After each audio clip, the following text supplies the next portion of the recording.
And welcome back. Here we go again. Our next guest is an educator and founder of Wellbotics. She's here to speak about Wellbotics and how she's been able to help people navigate traumatic experiences through Wellbotics.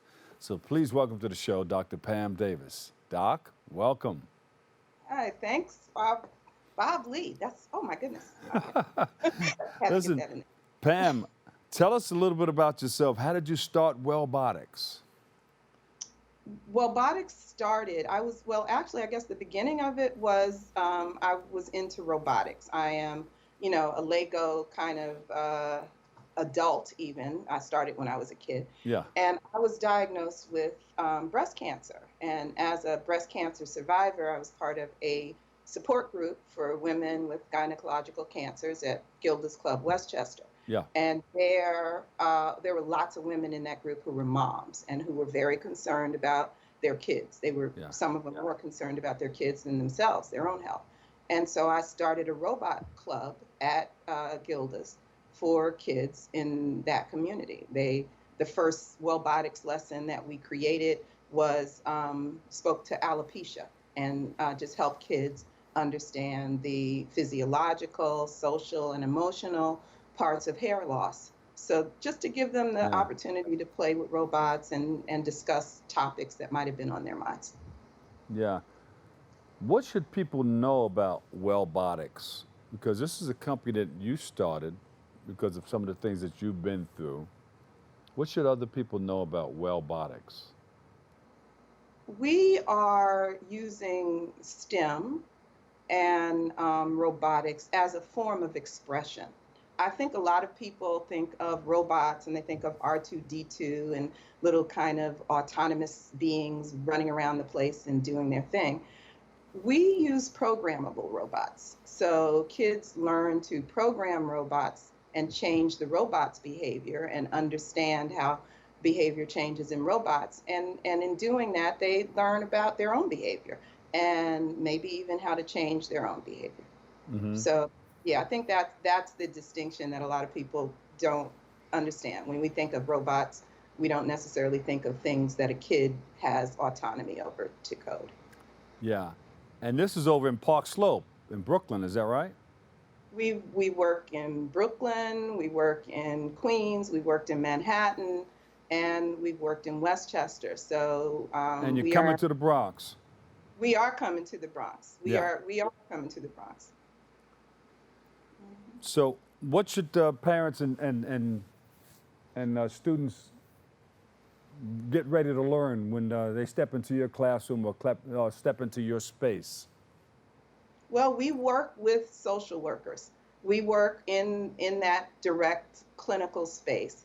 So essentially, we are going to be learning STEM lessons. We're going to be learning what makes a robot work, and we're going to be learning how to make a robot work, and how does a robot navigate obstacles in its environment, and how does a robot perceive sound or touch. And those lessons are used by the social workers in a lot of cases to create clinical experiences for the kids after we go. So, Hmm. what will kids learn from us? They'll learn about STEM and robots and coding and building, but what will they learn after us is almost as important, if not more so for some kids. And they get the opportunity to interact with the bots, with each other, with social workers, and hopefully learn something about Yeah. themselves. How can robots help with kids or people who had or have been through traumatic experiences? Well, first of all, you can't build a robot. I can't say you can't, but it's not typical to build a robot by yourself.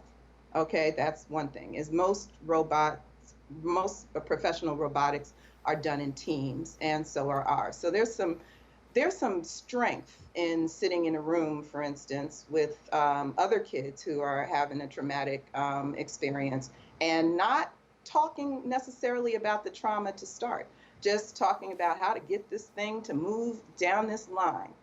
It creates a bond. And then another thing that is also helpful is in order to in order to kind of program a robot or build a robot, there's an element of failing forward that is built in. You can't just pick up a box and Yeah. code a robot. You usually pick up the box and try to figure out how to even turn it on, and Yeah. then fail at coding it and then code it. So it turns into a lesson in persistence and in managing the reaction of not getting this little guy to behave when you want him to. And so there's so many lessons. I could go on and on, but I would say those are the big two. Is that we work in groups, just like anybody works with robots. Yeah. There's definitely a strength in numbers, and then also we fail and succeed together. Yeah. Are you doing something soon where we can come out and check you out? I would love See how it to. works. Well, we have a number of schools in the Department of Education.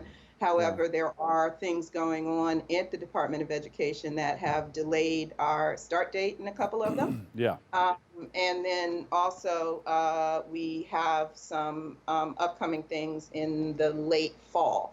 But I will definitely send you notice when we get to the Bronx, because we're working on that as well, and also to some of our other sites as soon as we have our late fall and spring dates are usually when we're the most busy, right after summer, which is we just finished the season.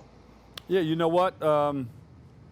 Maybe you can come and do a demonstration in our studios with robotics and.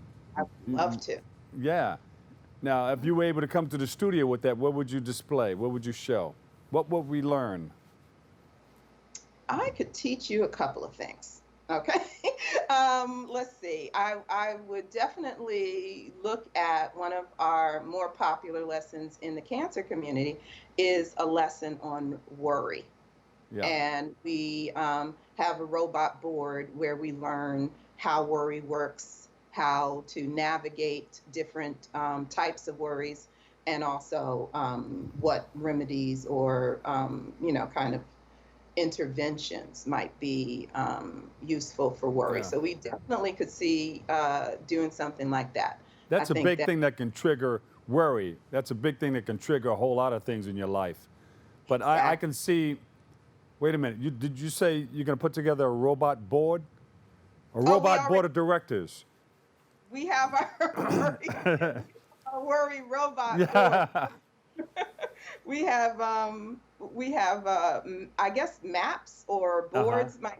Is our robots actually travel a course? We include obstacles on that course. We include destinations on that course, and we design lessons that have therapeutic value to kind of go along with each board. But you were asking about a board of directors? Or the robot board of directors. The robot board of directors. Okay, well, we do not have a But listen, I know you have a website where we can go up and check out more, right? Yes, of course. Wellbotics.org. Okay. That's Wellbotics.org. And we're also on social media. We're on LinkedIn, Instagram, Facebook, Twitter, all the ones that I can't think of, but all the other platforms, all the platforms. At Wellbotics. Yeah. On those media.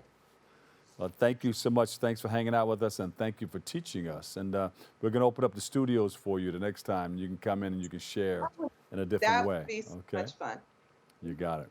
Dr. Pamela Davis, founder, Wellbotics. Thank you. Thank you. And thank you for letting us share in this space and time. Make sure you join us on Tuesday with our host, Kibben Elaine, and on Wednesday with our host, Darren Jaime, for other episodes of Open. Thank you for tuning in. Thank you for checking it all out. I want to thank my crew, my BronxNet crew in the Wizard of Oz studios up there. They got it going on. Don't listen to that man behind the curtain. But thank you, guys. We love you. Always remember this: what you are is God's gift to you. What you make of yourself is your gift to God. So choose your choice. Let the choice control the chooser. I'm the Dr. Bob Lee. I'll catch you another day, another way. I'll see you over 107.5 WBLS. I love you all. Peace.